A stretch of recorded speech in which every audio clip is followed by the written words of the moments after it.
اعوذ باللہ من الشیطان الرجیم بسم اللہ الرحمن الرحیم نحمدہ ونصلی علی رسول الکریم وعلی اہل بیت الطیبین الطاہرین اما بعد فقد قال رسول اللہ صلی اللہ علیہ وآلہ وسلم اشجع الناس من غلب علی الہوی۔ پیغمبر اکرم نے ارشاد فرمایا کہ شجاع ترین انسان وہ ہے کہ جو اپنے نفس اور اپنے ہوائے نفسانی پر غالب آ جائے، جو اپنی خواہشات نفس پر غالب آ جائے۔ ماہ مبارک رمضان ہے اور روز وفات مادر بی بی دو عالم ام المومنین، ام الایتام، ام المساکین، ام الائمہ، ام الفاطمہ حضرت خدیجۃ الکبریٰ ہے۔ تمام امت اسلام کی خدمت میں، تمام مومنین کی خدمت میں اس روز کی مناسبت سے تسلیت اور تعزیت عرض کرتا ہوں۔ تاریخ کے اوپر افسوس ہے اور ان مورخین کے اوپر افسوس ہے کہ جنہوں نے ایسی بلند و بالا ہستی کے بارے میں اور ایسی شخصیت کے بارے میں قلم تو اٹھایا مگر ان کا حق ادا نہیں کر سکے۔ اس بی بی کے احسانات عالم اسلام کے اوپر، اس بی بی کی خدمات عالم اسلام کے لیے، اس بی بی کی قربانیاں اسلام اور مسلمانوں کے لیے جس قدر اور جس طریقے سے تمام مسلمانوں کے لیے عبرت ہونا چاہیے تھا، درس ہونا چاہیے تھا، کما حقہ مورخین نے لوگوں تک اسے نہیں پہنچایا۔ آج عالم اسلام کے درمیان بی بی خدیجۃ الکبریٰ کا نام لیا جائے تو بہت زیادہ اگر لوگ انہیں یاد کریں گے تو صرف اس نسبت سے کہ پیغمبر کی پہلی بیوی تھیں، جناب فاطمہ کی ماں تھیں، اور ام المومنین، جس طریقے سے تمام ازدواج نبی کو ام المومنین کہا گیا، انہیں بھی ام المومنین۔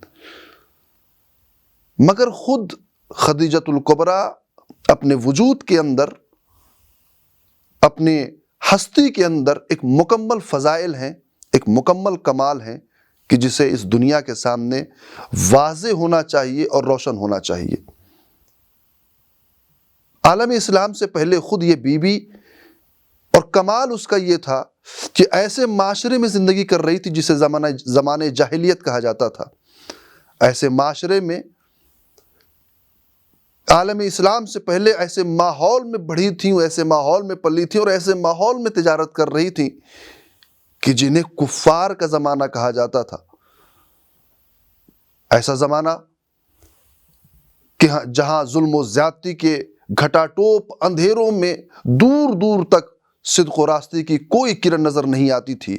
ایسے ماحول میں کفار سے تدعی طاہرہ، اپنے آپ کو طاہرہ کہلوا لینا، خود ایک بڑی فضیلت کی طرف اشارہ کرتا ہے۔ آپ سوچیں وہ بی بی جو ملکۃ العرب ہے، جس کی تجارت کے چرچے جو ہے وہ حجاز اور سرزمین حجاز سے باہر تک پھیلے ہوئے ہیں، 800 اونٹوں پر جس کی تجارت کا مال جاتا ہو، 400 خادم اور خادمائیں جس کے گھر میں رہتے ہوں، جو آنے والے فقراء کی، آنے والے مساکین کی، آنے والے لوگوں کی اپنے گھر سے اس انداز میں مدد کرتی تھی کہ خدیجہ کے گھر کے اوپر ایک سبز رنگ کا قبہ تھا کہ آنے والا مسافر اس قبے کو دیکھ کر کے ان کے گھر پہنچ جائے اور پریشان نہ ہو۔ اسی لیے وہ قبہ لگایا گیا تھا تاکہ ایک علامت واضح ہو کہ ہاں یہاں سے یتیموں کی مدد ہوتی ہے، یہاں سے مسکینوں کی مدد ہوتی ہے۔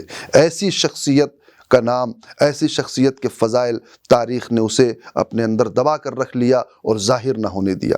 بس میں یہاں پر دو چار فضیلتیں، دو چار ان کی شخصیت کے پہلو کو آپ کے سامنے بیان کر کے اس زحمت کو ختم کروں گا۔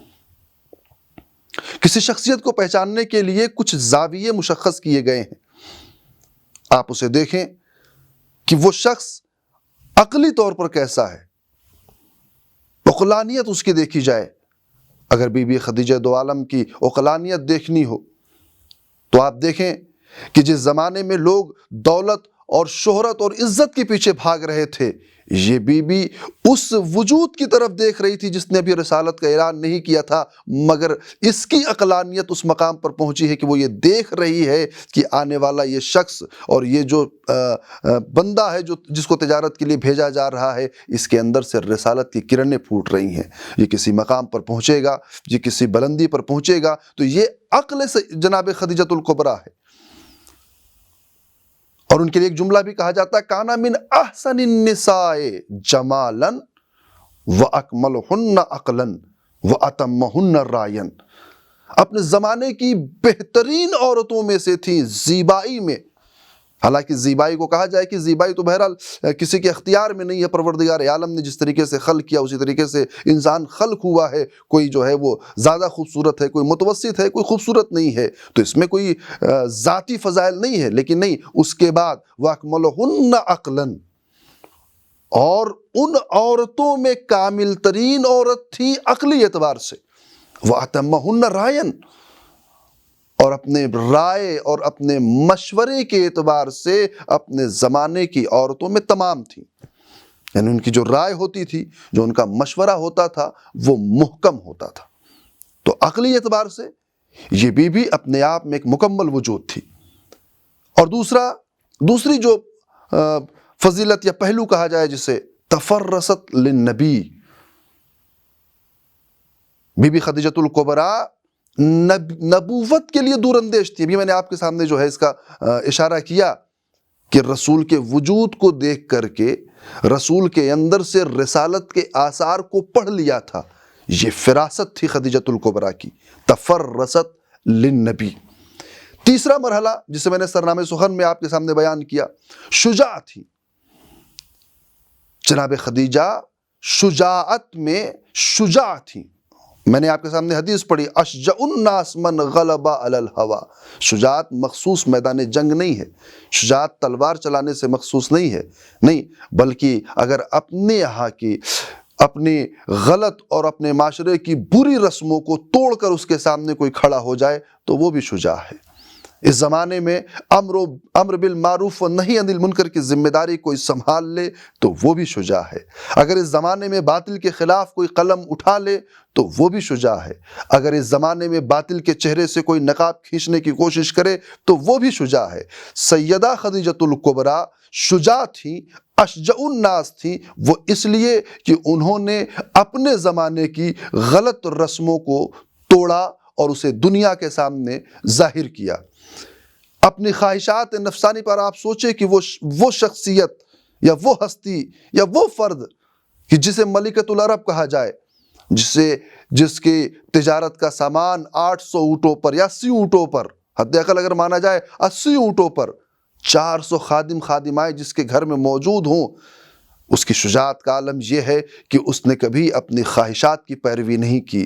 اگر رسول کا ساتھ دینے کا وعدہ کیا ہے تو شیب ابو طالب میں اتنی دولت کو لٹانے کے بعد اسلام کے اوپر اگر حرف آتا ہے تو شیب ابو طالب میں جہاں رسول بھوکے ہیں وہیں خدیجہ بھوکی ہیں، جہاں رسول پیاسے ہیں وہیں خدیجہ پیاسی ہیں، جہاں رسول بغیر فرش کے زمین پر سوئے ہوئے ہیں وہاں خدیجہ بھی رسول کی طرح سے انہی مصائب کو برداشت کر رہی ہیں، انہی مشکلات کو برداشت کر رہی ہیں۔ کبھی ایک مرتبہ بھی پلٹ کر پیغمبر سے یہ نہیں کہا کہ میری اتنی بڑی تجارت تھی، میرے اتنے خادم اور خادمات تھے، میرا اتنا بڑا گھر تھا، میرے گھر کے سامنے لنگر چلا کرتا تھا، میں نے یہ کام کیا، نہیں۔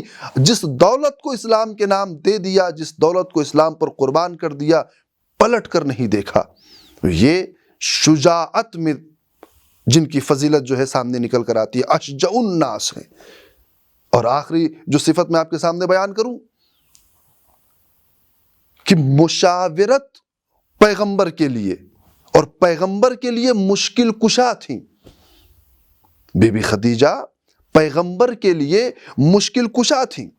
کان النبی یکرمھا ویشاورھا ولا یخالفھا، پیغمبر خدیجہ کے لیے اکرام کرتے تھے، مشورہ کرتے تھے، اور جو بات خدیجہ پیغمبر کے سامنے بیان کرتی تھی پیغمبر کبھی اس کی مخالفت نہیں ولا یخالفھا، پیغمبر نے خدیجہ کی مخالفت نہیں کی ہے۔ سوچیں آپ، عقل کل کو اگر کوئی مشورہ دے رہا ہو تو وہ کس مرحلے پر ہوگا اور کس مقام پر ہوگا۔ عقل کل اگر کسی کی بات سے اتفاق رکھتا ہو اور اس کی بات سے اختلاف نہ رکھتا ہو تو اس کی فضیلت کا عالم کیا ہوگا۔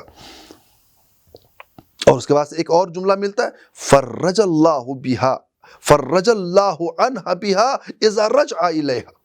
پیغمبر کے لیے کہا جاتا ہے کہ جب کسی مشکل میں گرفتار ہوتے تھے، جب کوئی بات انہیں پریشان کرتی تھی تو وہ خدیجہ کے پاس آتے تھے، تو اللہ ان کے ذریعے سے ان کے اوپر فرج طاری کرتا تھا، ان کی مشکلات کو دور کرتا تھا۔ تو جو مشکل کشائی کرے اپنے زمانے کے نبی کی، اس کی فضیلت کیا ہے۔ بہرحال تاریخ پر افسوس ہے کہ اس نے ان فضائل کے گوشوں کو مسلمانوں تک پہنچنے سے روکا، چاہے وہ درباری مورخ اور درباری قلم کے ذریعے ہو، چاہے وہ خوف کے ذریعے ہو۔ لیکن زمانہ اب ڈیجیٹل ہو چکا ہے، زمانہ اب اس مقام پر پہنچ چکا ہے کہ دھیرے دھیرے ایسے فضائل سے پردے ہٹائے جائیں۔ وآخر الدعوانا ان الحمد للہ رب العالمین۔